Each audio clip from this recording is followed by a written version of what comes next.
दोस्तों सभी को नमस्कार प्रणाम। और हमने के वीडियो अपन प्रत्येक दिन बनावे के अनिवार्य टाइम टेबल समय बाटे और वीडियो नहीं बा। तो हमने के वीडियो आज बनावा जाता बड़ा सोच समझ के वीडियो बनावे पड़ता। वीडियो बनावे कोनो आसान बात नहीं है, लेकिन जे नहीं बनावत जे नहीं देखो वो तो कहता कि हाँ वीडियो है बना दिले पड़ा तनवरी बढ़िया बनाओ। तो अपना अपना से तो बहुत सही वीडियो बना जाता, लेकिन मान ली कि ऑडियंस के जब सही ना लगे तो हमें के वीडियो बनाने कोई फायदा नहीं। फिर भी वीडियो बनाया जाता है। अब वीडियो मैंने सही तो बनाई के चाहिए। तो कहे के बाद तुमने कि बा वीडियो जितना सुंदर बना ली उतना ही अच्छा रही, थंबनेल जितना अच्छा लगा ली उतना ठीक रही, सेटिंग जितना बढ़िया कर ली उतना ही अच्छा रही। तो वीडियो मैंने हमनिए के बना के अपना देखे के तरीके जो कैसे लगा देखल जा, जब ऑडियो ना देखी रीचे ना मिली तो वीडियो बनाने को फायदा नहीं है।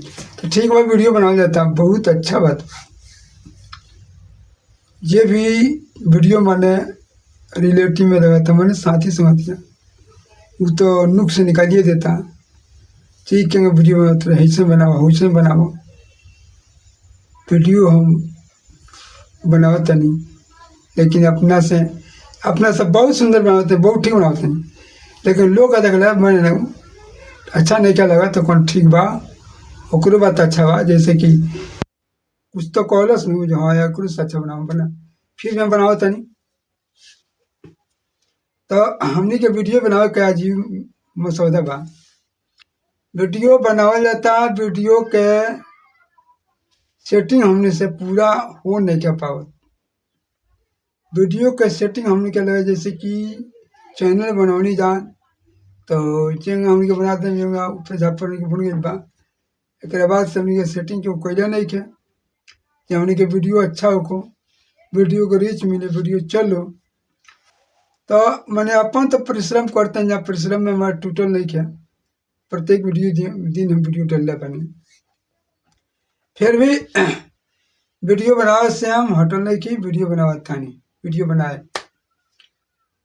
आज के बात यह बा हमरा जब वीडियो हम बना के डाल देते नहीं तो क्रोम ब्राउजर बा, क्रोम ब्राउजर से हमार सेटिंग नहीं चलत।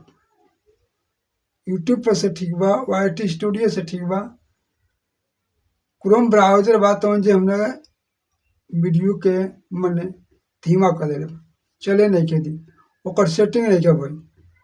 तो आज हम क्रोम ब्राउजर के सेटिंग करम तो हम वीडियो में दिखा ना सकत नहीं, कैसे कि उतना लगे एक्टिव नहीं है।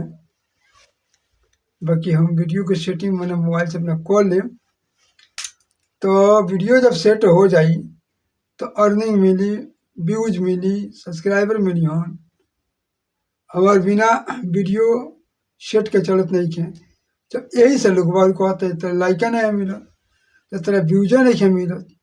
हमारे जब पूरा मैंने पाए नहीं की पावत ओकर खोज नहीं की पावत, ऐसे हमारे वीडियो सही चलत नहीं क्या।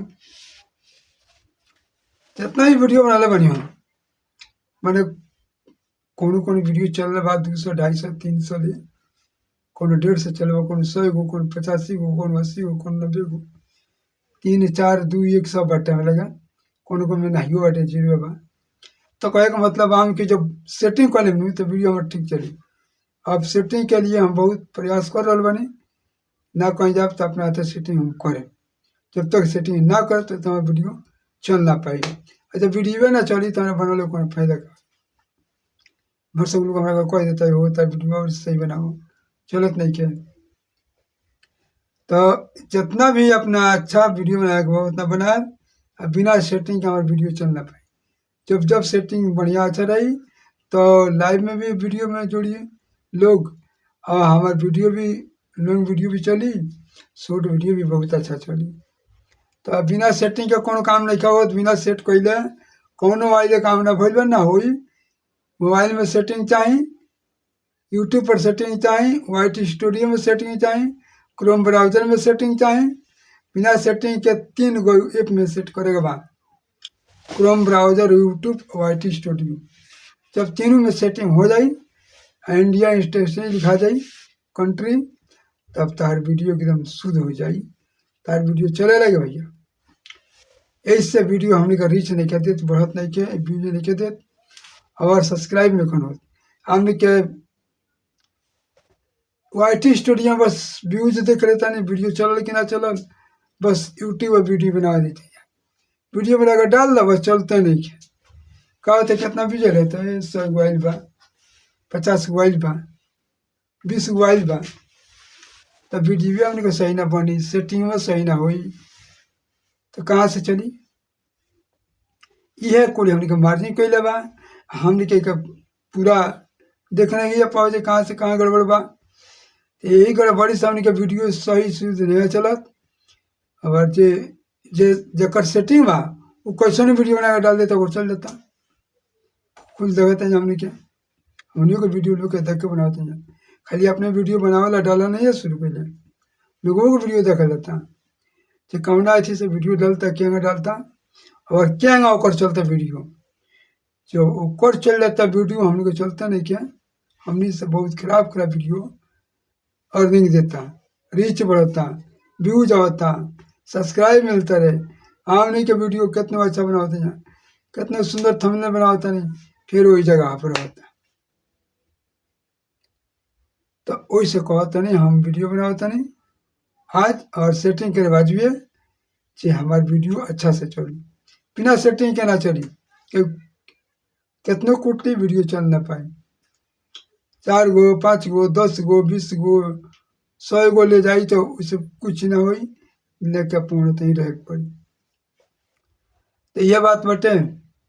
तो दोस्तों सभी लोग से निवेदन बा, अगर अच्छा हमारा वीडियो लगा था तो लाइक सब्सक्राइब कमेंट कर दीजा, शेयर कर दीजा, तो तनी हमरो मनोबल बढ़े बने, वीडियो बनाने में अच्छा लगे।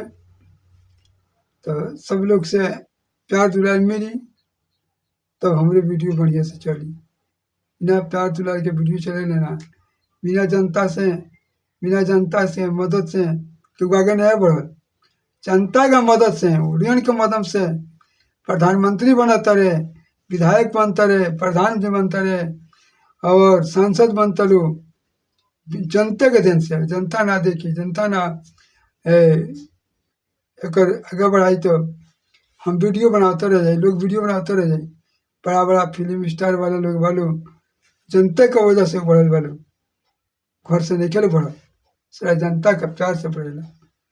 तो कहे का हमारे मतलब यह बा, तनी से यह निवेदन बा कि अच्छा वीडियो लगे तो लाइक सब्सक्राइब कमेंट कर जा, ताकि हमारे वीडियो आगे में बढ़े और चले। तो फिर हम अगला टॉपिक में मिलते हैं।